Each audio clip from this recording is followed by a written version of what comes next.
Have you ever noticed that when someone yawns, you suddenly feel the urge to yawn too? It's like a chain reaction.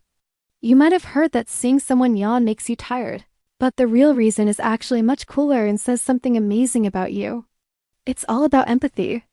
Scientists believe that contagious yawning is a sign of our ability to understand and connect with other people as feelings. When we see someone yawn, our brain's empathy circuits light up, and we subconsciously mirror their action. It's a primitive form of social bonding that has stuck with us for thousands of years.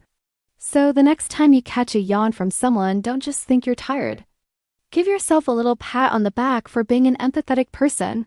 Pretty neat, right?